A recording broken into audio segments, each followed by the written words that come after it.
ಪರದ್ ಮಾಡ್ತೀವಲ್ಲ, ಹೌದು. ಹಾ, ಆ ಥರದ್ದು. ಒಂದು ಕೆಳಗಡೆ ಆನೆ ಸಾಲು, ಹೌದೌದು. ಮೇಲ್ಗಡೆ ಕುದುರೆ, ಆಮೇಲೆ ಮೇಲ್ಗಡೆ ನಮ್ಮ ಕಾಲ್ದಳ ಸೈನಿಕರು, ಅದ್ರ ಮುಂದ್ಗಡೆ ನೃತ್ಯ. ಹೌದು. ಹಾ ಹಾ ಹಾ.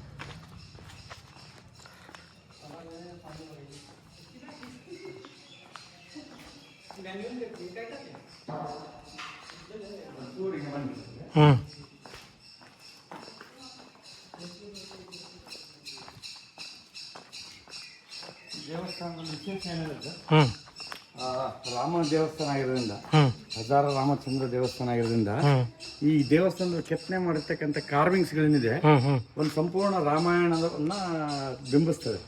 ಸೊ ಈಗ ನೀವು ಗಮನಿಸ್ಬೋದು, ನಾವು ಒಂದು ಸಣ್ಣ ಸಣ್ಣ ಕಾರ್ವಿಂಗ್ಸ್ ಎಕ್ಸಾಂಪಲ್ ಕೊಡ್ತೀನಿ. ಈಗ ನಾವು ಇಲ್ಲೇನು ಕಾಣಿಸ್ತಿದೆಯಲ್ಲ ಈ ಚಿತ್ರ, ಫಸ್ಟ್ ಒನ್, ಇದು ನಮ್ಮ ಈತ ತಂದೆ ತಾಯಿ ಶ್ರವಣ ಕುಮಾರ ತಂದೆ ತಾಯಿಯನ್ನು ತೀರ್ಥಯಾತ್ರೆ ಕರ್ಕೊಂಡು ಹೋಗ್ತಕ್ಕಂಥದ್ದು. ಅಲ್ವಾ? ತೀರ್ಥಯಾತ್ರೆ ಕರ್ಕೊಂಡು ಹೋಗ್ಬೇಕಾದ್ರೆ ತಂದೆ ತಾಯಿಗೆ ದಾಹ ಆಗುತ್ತೆ. ಸೊ ಅವಾಗ ಅವರಿಬ್ರು ಒಂದು ಮರದಲ್ಲಿ ನೇತಾಕಿ, ಕಾಣಿಸ್ತಿದೆ ನಿಮಗೆ ರೈಟ್ ಸೈಡ್, ನೇತಾಕಿ ನೀರ್ ತರ್ಲಿಕ್ಕೆ ಹೋಗ್ತಾರೆ. ಮೇಲ್ಗಡೆ ಇದೆ, ನೀರ್ ತರ್ಲಿಕ್ಕೆ ಹೋಗ್ತದೆ. ಆ ನೀರ್ ತರ್ಲಿಕ್ಕೆ ಹೋದಾಗ ದಶರಥ ಮಹಾರಾಜ ಹಿಂದಿನಿಂದ ಮರ ಅಡ್ಡ ಆಗಿರುತ್ತೆ, ಯಾವುದೋ ಪ್ರಾಣಿ ಇದೆ ಅಂತ ಅನ್ಕೊಂಡು ಭಾವಿಸಿ ಶ್ರವಣ್ ಕುಮಾರ್ಗೆ ಬಿಲ್ ಹೊಡಿತಾರೆ.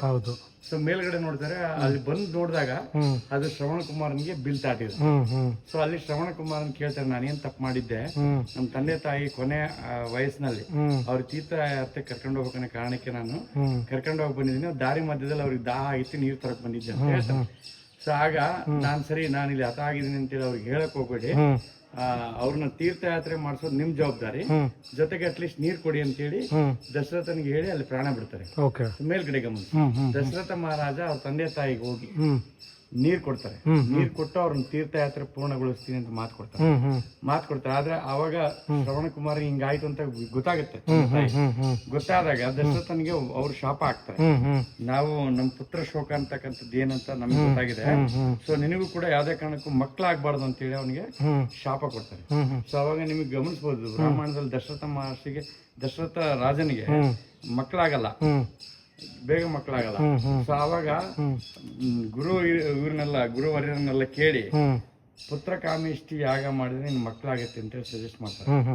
ಸೊ ಇಲ್ಲಿ ನೋಡಿ, ಇಲ್ಲಿ ಭೃಂಗಿ ಮಹರ್ಷಿ ಅಂತ ಪುತ್ರ ಕಾಮೇಷ್ಟಿ ಯಾಗ ಮಾಡಿಸ್ತಾರೆ. ಇಲ್ಲಿದೆ ಯಜ್ಞ, ಇಲ್ಲಿ ಮಾಡ್ತಾರೆ. ಇಲ್ಲಿ ನೋಡಿ ಸರ್, ಪುತ್ರ ಕಾಮೇಷ್ಟಿ ಯಾಗ ನಡೆಯುತ್ತೆ. ಪುತ್ರ ಕಾಮೇಷ್ಟಿ ಯಾಗ ನಡೆದಾದ್ಮೇಲೆ ಇಲ್ಲಿ ದಶರಥನಿಗೆ 4 ಜನ ಮಕ್ಕಳು ಹುಡ್ತಾರೆ. ಇಲ್ಲಿದೆ ದಶರಥನಿಗೆ 4 ಜನ ಮಕ್ಕಳು, ರಾಮ, ಲಕ್ಷ್ಮಣ, ಭರತ ಮತ್ತೆ ಶತ್ರುಘ್ನ. 4 ಜನ ಹುಡ್ತಾರೆ. ಆ ಮಕ್ಕಳನ್ನ ಅವಾಗ ಸಂಭ್ರಮ ಮೆರವಣಿಗೆ ಮಾಡ್ತಾರೆ. ಈ ಅಯೋಧ್ಯೆ ಮೆರವಣಿಗೆ ಮಾಡ್ತಾರೆ. ಹೀಗೆ ಮೇಲೆ ಬರ್ತಕ್ಕಂಥ ಎಲ್ಲಾ ಚಿತ್ರಣಗಳು ಒಂದೊಂದು ರಾಮಾಯಣದ ಕಥೆಗಳನ್ನ ಬಿಂಬಿಸ್ತಕ್ಕಂಥದ್ದು. ಇದು ವಿಶೇಷ ಈ ದೇವಸ್ಥಾನದಲ್ಲಿ.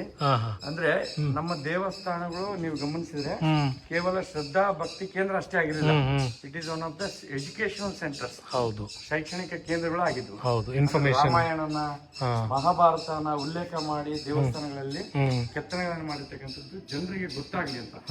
ಈಗ ನಮಗೆಲ್ಲವೂ ಮೊಬೈಲ್ಸ್ ಇದೆ, ಟಿವಿ ಇದೆ, ತುಂಬಾ ಗೆಜೆಟ್ಸ್ ಇದೆ, ಎಲೆಕ್ಟ್ರಾನಿಕ್ ಸಿಗುತ್ತೆ, ಎಂಟರ್ಟೈನ್ಮೆಂಟ್ಗೂ ಸಿಗುತ್ತೆ, ಇನ್ಫಾರ್ಮೇಶನ್ಗೂ ಸಿಗುತ್ತೆ.